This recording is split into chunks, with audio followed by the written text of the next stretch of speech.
We're starting our new unit, Year 8, where we're looking at a topic called Birth of Democracy.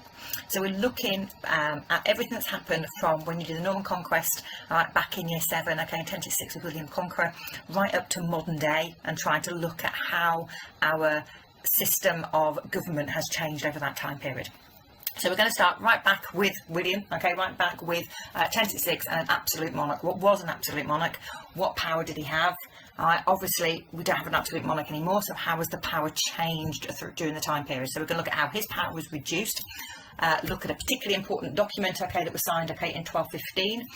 Then looking at, again, how we have really a bit of a battle between Parliament, okay, and the King, all right. So Parliament are trying to get their voices heard. The King is trying really, really hard, all right, to keep his hold and his grip on total power as much as he possibly can. This all leads, okay, to our English Civil War, okay, which happens in 1642. So we're going to look at the causes of the Civil War, we'll look at how the war was fought, and we'll look at why Parliament won, okay, and why the King lost. So we're going to look at certain things, okay, that perhaps Parliament got right, some of the things that the King did not get right. We'll then look, okay, at Oliver Cromwell, who basically becomes the leader of England, okay, after the English Civil War. He has a statue outside House of Parliament, calling him the father of democracy. We're going to have a look at him, have a look a little bit at some of the things that he did, and try and make our own mind up, okay, about that interpretation of, was Cromwell really the father of democracy? We're then going to look at further struggles, okay, to get power. So although we now have got rid of our absolute king, okay, we now do have a parliament, all right, some people, okay, do get the vote. By no means is that everybody. So we're going to look, okay, at two groups of people in particular. One group called the Chartists, okay, who tried to get the vote for every working man, and we're also going to obviously look at the suffragettes, okay, who then tried to get the vote for women, all right, and that's effectively going to be the unit we're going to be looking at, okay. So how we went from being an absolute monarch to a country now, okay, where everybody, okay, gets the vote. So before we can start looking at other governments and how they work, I think it's important we have some idea of how our own government works, all right, and what a democracy is, and why democracy is, as far as our country is concerned, is the best system that you can have.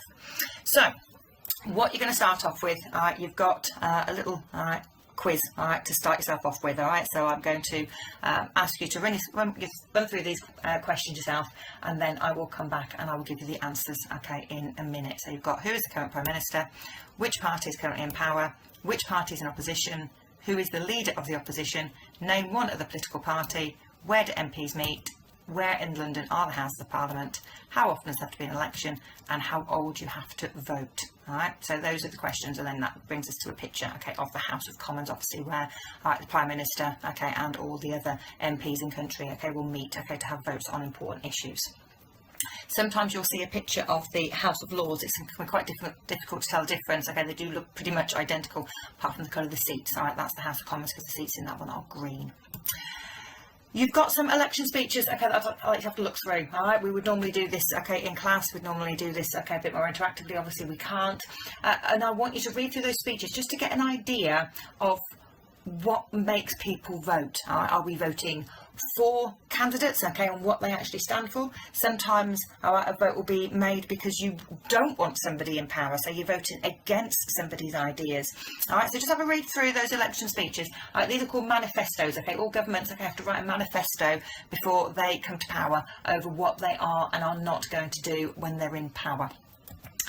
And then the last thing I want you to do today is you've got your own copy of how does democracy work in Britain today, and you've got an example there, and it's got lots of information on it about how things would work, and it also will answer some of those questions, okay, that you've got on that quiz as well.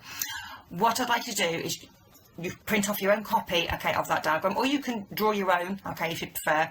Make your own copy, okay, of that diagram. But I also want you to do a few more things. I want you to try and write down 5 ways in which that system, okay, is a fair system. All right, so what is good about living in a democracy in Britain, okay? And then I'd also like you to think about, is there anything in that system where you think it's not fair? Is there anything in that system that you would choose to change, okay, to make our democracy, okay, even fairer, okay, than it is currently. All right, so those are your activities for today. So you've got to run through that quiz. All right, look at those election speeches, try and get a feel for what people are or are not voting for, and then, all right, I want you to do that final activity on making your own copy of that diagram. All right, so write down, you have to copy it word for word. All right, you can shorten it a little bit, but you've got to get the key points across, and I want 5 ways in which democracy is fair. And if you can, try and think of one way in which you would try and change our democracy, all right, to make it fairer.